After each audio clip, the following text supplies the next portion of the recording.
A very good morning to all of you. In this class, I am going to start with another important topic of chapter chemical coordination and integration. So start करते हैं with the topic parathyroid gland. Parathyroid gland. Topic is parathyroid gland. So parathyroid gland is located on the posterior region of thyroid gland, and the lobe of parathyroid gland and the number of lobes are 4 in number. They are 4 in number and located on the posterior side of the thyroid gland. Here is a thyroid gland, 2 lobe of thyroid gland. Now 2 lobe present on each lobe of thyroid gland. So और यहाँ पे they are the hormone which are secreted by the parathyroid gland is parath hormone or parathyroid hormone. So the thyroid gland is located on the thyroid gland.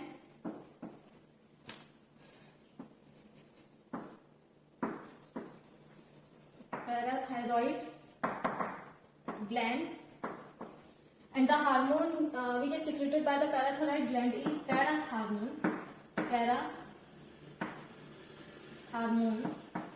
Parath hormone या और parathyroid hormone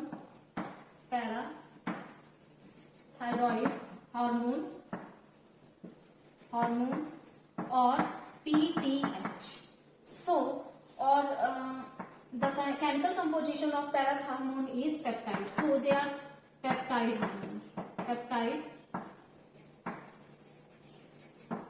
hormone. And the function of parathyroid hormone is regulate the level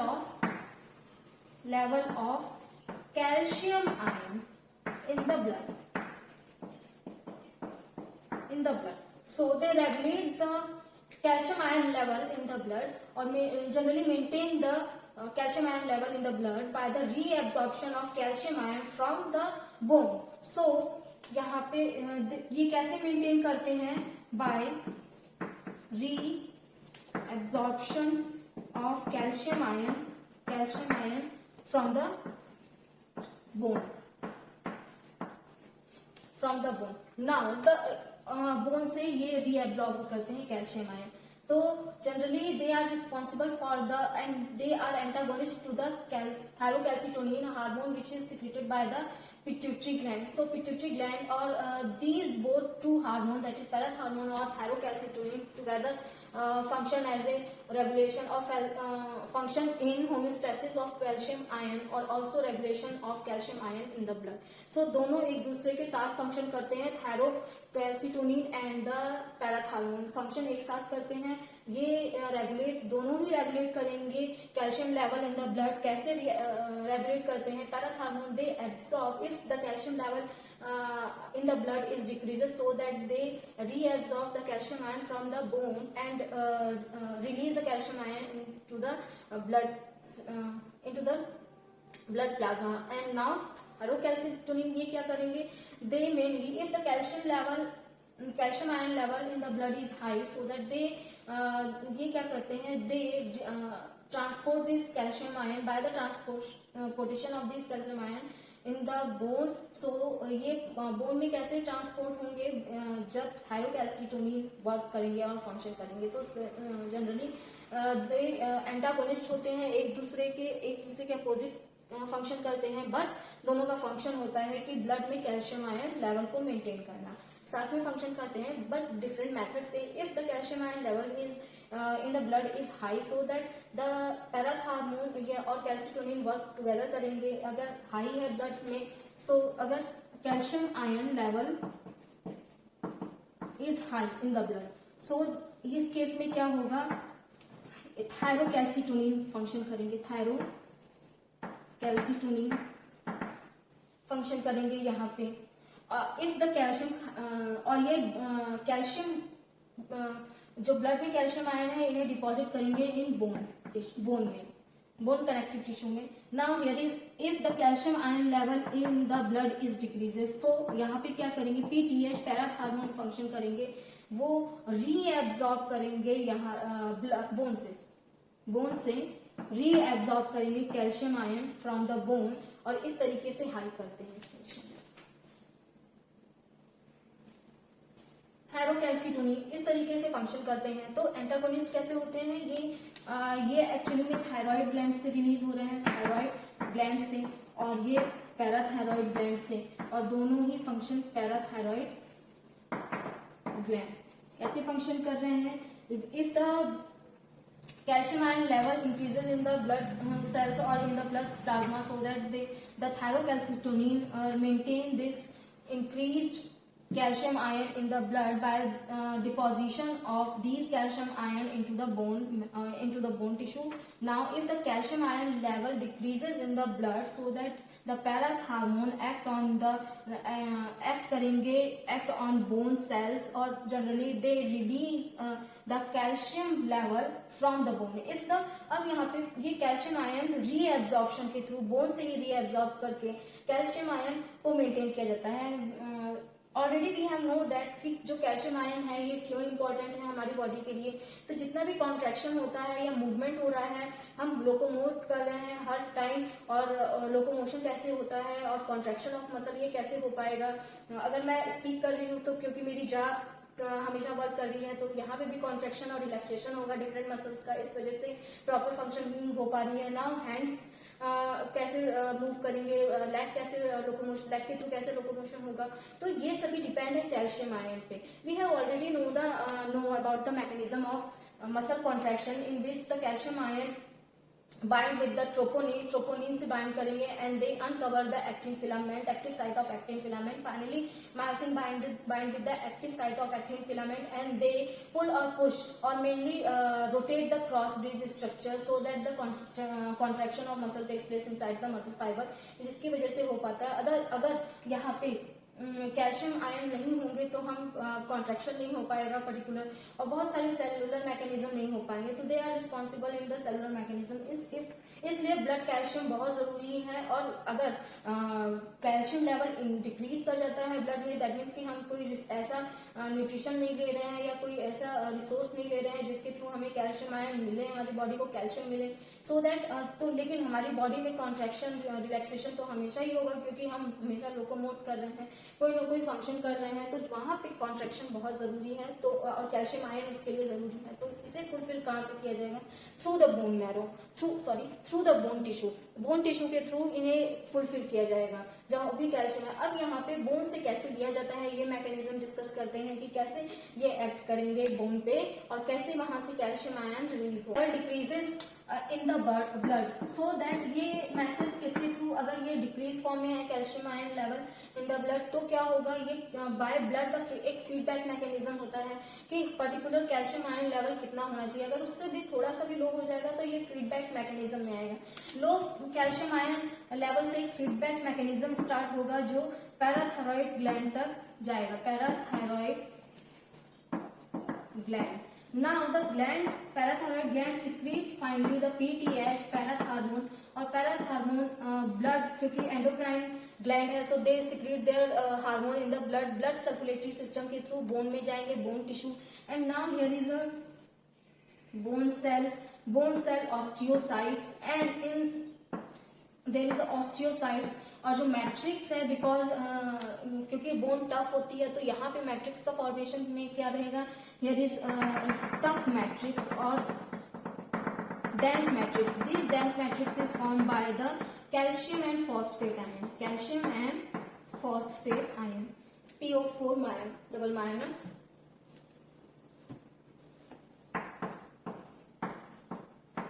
Phosphate ion.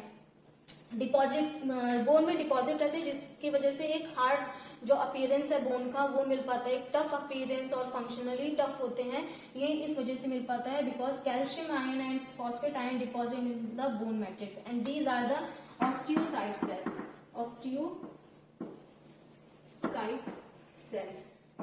osteocyte cells, because in between the osteocyte there is a blood capillaries. Through the blood capillaries the blood enter into the bones by the blood capillaries. लेकिन इतने भी ज्यादा capillaries यहाँ नहीं रहती है, बहुत few capillaries होती हैं. By the blood capillaries the parathormone enter into inside the, for example here is enter in the matrix of the bone. Now the parathormone is a signal peptide hormone है, they function as a signaling molecule and the receptor for the peptide hormone. So blood capillaries के through these hormone is released in the bone matrix. Now because we know that these are the peptide hormones, so that they can't enter into inside the cells, so that their receptors generally their receptors are present on the cell membrane. क्योंकि ये peptide hormone है, they are not able to cross the lipid bilayer, so that the receptor for the peptide hormone present on the cell membrane, and the receptor is the 7-pass membrane receptor or G protein receptor. Now these receptor bind with the signaling molecule or these parathormone PTH parathormone end से bind कर लेंगे, और इसकी वजह से एक internal signalling start होगी. For example CAMP second messenger के थ्रू.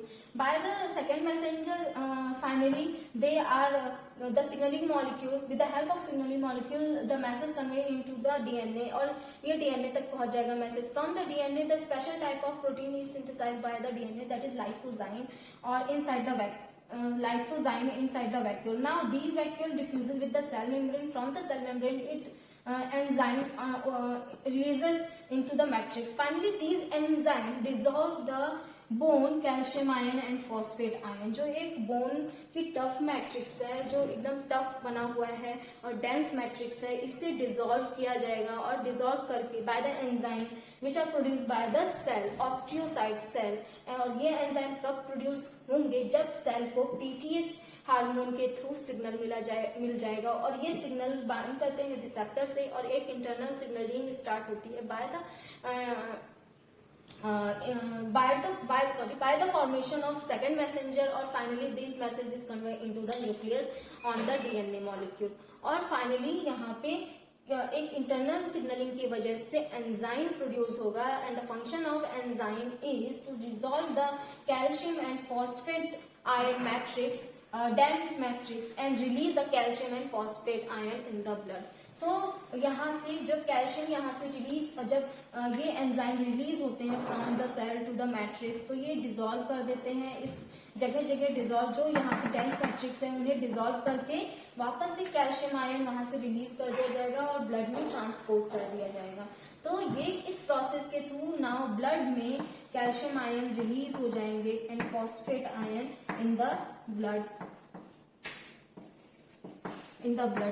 अब ब्लड मेंटेन हो जाएगा, ब्लड में कैल्शियम आयन लेवल मेंटेन कर लिया जाएगा by the this process, and finally जो डिफरेंट सेल को ये कैल्शियम आयन ट्रांसपोर्ट कर दिया जाएगा for the contraction and relaxation.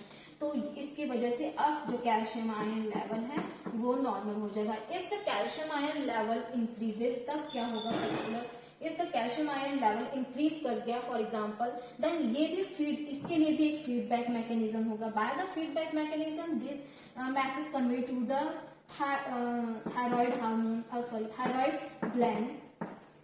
thyroid gland. Now from the thyroid gland the hormone secreted by the thyroid gland is thyroid calcitonin, and by these hormones they act on the blood calcium ion level.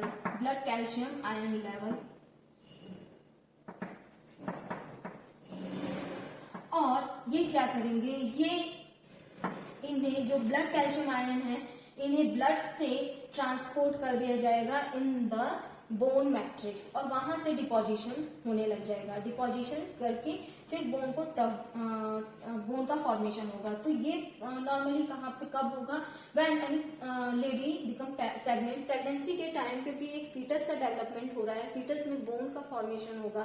Bone के formation के लिए calcium जरूरी है, calcium ion होना बहुत जरूरी है. तब वहां पे बोन के फॉर्मेशन के लिए जो ब्लड से ही कैल्शियम आयन लिया जाएगा डिपॉजिट करने के लिए. इफ द लेडी और women, pregnant women is not able to take calcium ion in the diet, if she not take the calcium ion in the diet. अगर वो कैल्शियम आयन नहीं लेती है तो क्या होता है, फिर उस लेडी के बोन में से, लेडी क्योंकि प्रेग्नेंट वुमेन है और फीटस के लिए भी बोन का फॉर्मेशन करना है, अगर पर्टिकुलर वो वुमेन अगर अच्छे से अपना डाइट कंट्रोल नहीं करती है और कैल्शियम आयन लेवल sufficient नहीं है for the formation of fetal bone, so that the parathyroid hormone reabsorb the woman calcium ion from the woman, pregnant woman bone and deposit, and these calcium ion transport into the formation of baby bone. इसे baby bone में भेज दिया जाएगा, transport कर दिया जाएगा। So that तो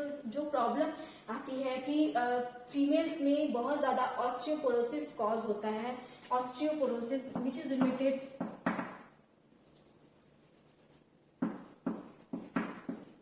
osteoporosis, this is related with the bone, that is porosis, osteo means bone में, एंड द पोरोसिस दैट मीन्स कि पोर्स का फॉर्मेशन होता है। ये पोर्स का फॉर्मेशन कब होगा, जब कैल्शियम डाइट प्रॉपर नहीं होगा, लेकिन तब भी कैल्शियम आयन लेवल चाहिए for the contraction, for the movement, for the locomotion, so that the our body, our need, अपनी नीड को फुलफिल करने के लिए जो कैल्शियम आयन है वो कहाँ से यूटिलाइज, कहाँ से रीअब्सॉर्ब किया जाएगा, बोन से। और बोन से, और ये कैसे रिलीज किया जाता है, यहाँ से पर्टिकुलर हर मैट्रिक में से जो कैल्शियम डिपोजिशन है उसे यूटिलाइज, उसे डिसॉल्व किया जाएगा। तो डिसॉल्यूशन से क्या होगा, वो जहां से डिसॉल्व करके रीएब्सॉर्ब किया जा रहा है कैल्शियम आयन का, वहां पे पोर्स का फॉर्मेशन हो जाएगा। अब यहाँ से पोर्स के फॉर्मेशन से ही क्या होगा, ऑस्टियोपोरोसिस कॉज हो जाएगी, विच इज डाइटरी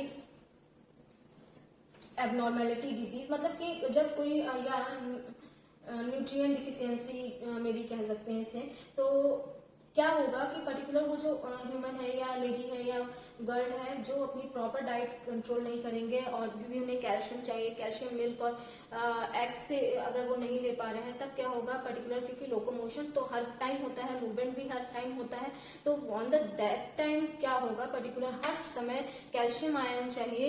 और वो कैल्शियम आयन कहाँ से फुलफिल किया जाएगा, बोन से ही। और इस वजह से बोन्स में पोर का फॉर्मेशन हो जाता है और रीएब्जॉर्प्शन के वजह से बोन, क्योंकि बोन की मैट्रिक्स को डिसॉल्व करके कैल्शियम आयन लिया जाता है, और इसी से osteoporosis and rickets disease cause होती है। तो रिकेट डिजीज भी यहाँ पे due to the lack of calcium ion है, जहाँ पे मेन फंक्शन इसमें कौन करते हैं, PTH, parathyroid hormone, PTH. If the calcium, अगर डाइट में, अगर फॉर एग्जाम्पल डाइट से कैसे रीएब्सॉर्ब किया जाएगा, थ्रू द विटामिन डी के थ्रू रीएब्सॉर्प्शन कैरिड आउट होगा।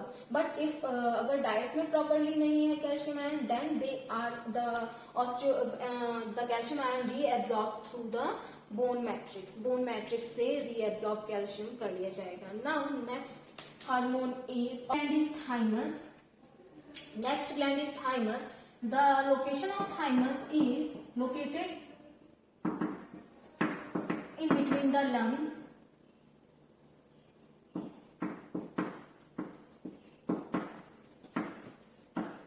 located in between the lungs and behind the sternum, behind the sternum, on the ventral side of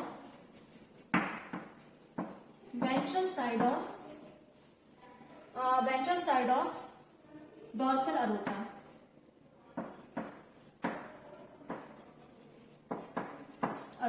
तो ये है इनका लोकेशन है। None of the hormone is secreted by the thymus. Thymus gland is, hormone is thymosin,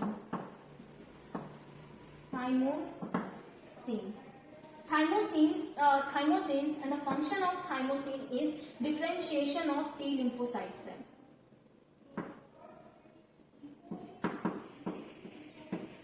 Function is differentiation of T lymphocyte cell. T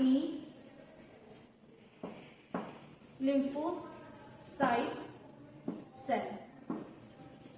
T lymphocyte cells which are responsible for, or which is responsible for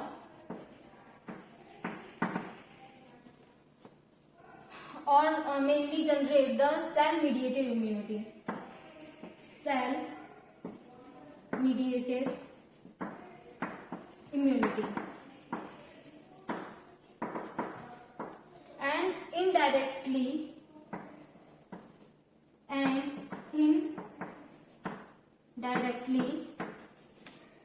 And indirectly also control or also generate the humoral immunity.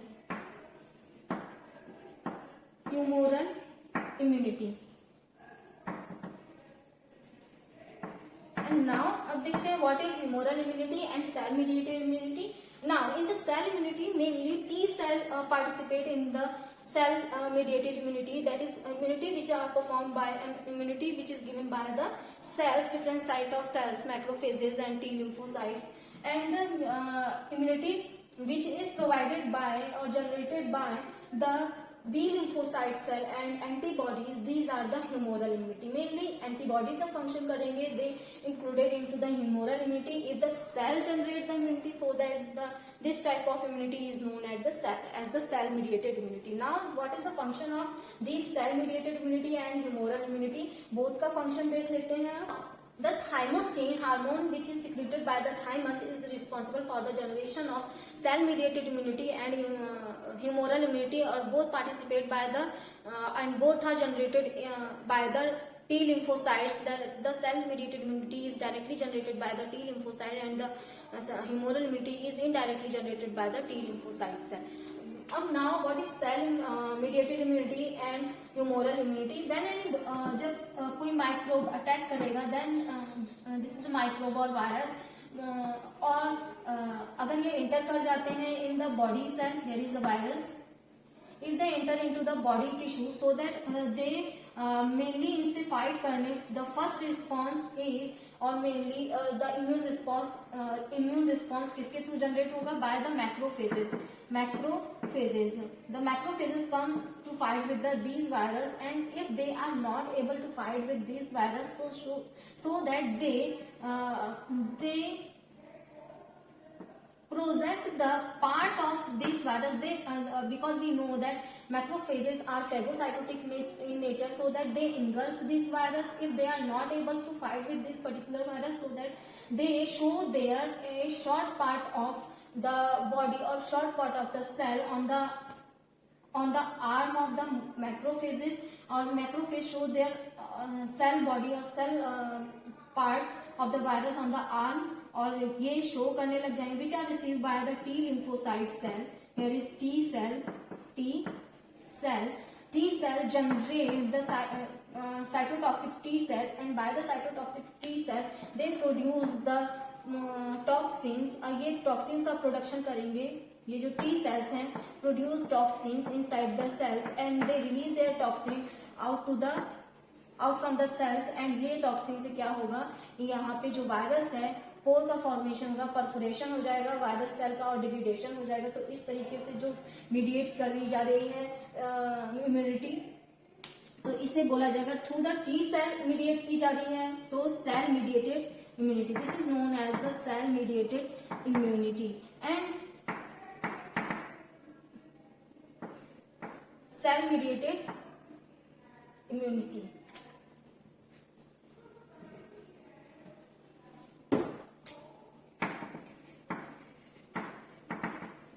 Cell mediated immunity. if अगर यहाँ पे next thing is that if macrophages engulf these viruses and they show their the cell part or epitope on the cell, receptor or on the MSC, so that these these epitope or small part of the virus cell received by the T helper cell. Here is T helper cell,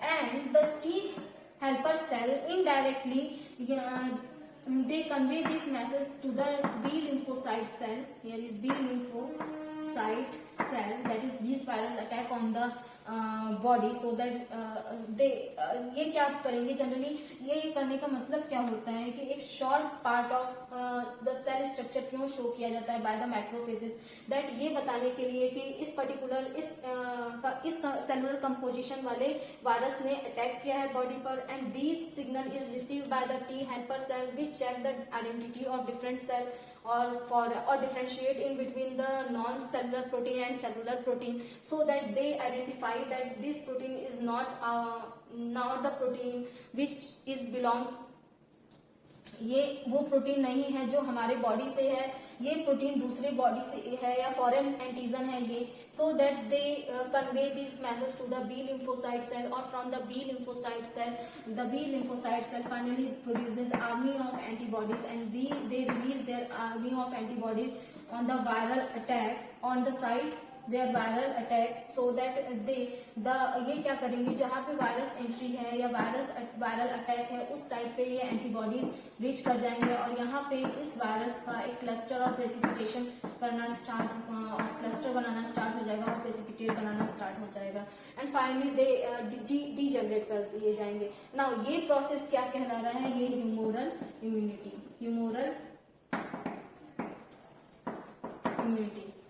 because the antibodies participate in the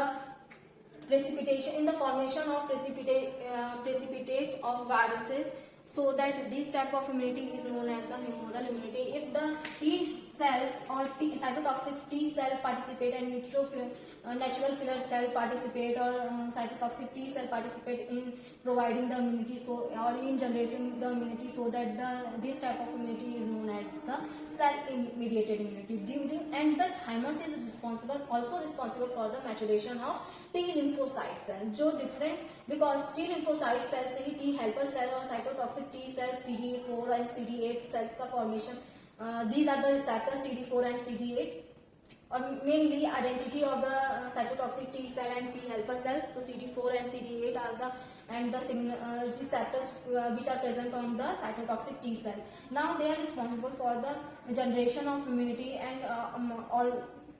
and also responsible for the production of toxin. From the toxin, the finally viruses, the perforation of viruses carried out by the toxin which is prepared inside the cytotoxic T cell. And the immunity is generated by the cytotoxic T cell is known as the cell mediated immunity, and the immunity which is generated by the antibodies, this is known as the humoral immunity. Now during the old age क्या होगा, thymus is responsible for the differentiation and maturation of the T lymphocyte cell. During old age the thymus become degenerated and almost disappear at the old age, so that the जो क्या होगा there is no possibility of maturation, no possibility of maturation of the T lymphocyte cells, so that the T lymphocytes or T helper cells unable to generate. So इस case में क्या होगा, इसी वजह से जो ओल्ड एज आने पर जो इम्यूनिटी रिड्यूस कर जाती है, यही रीजन है, क्योंकि thymus during old age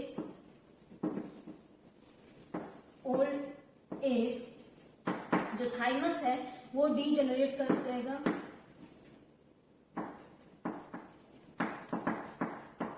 of thymus.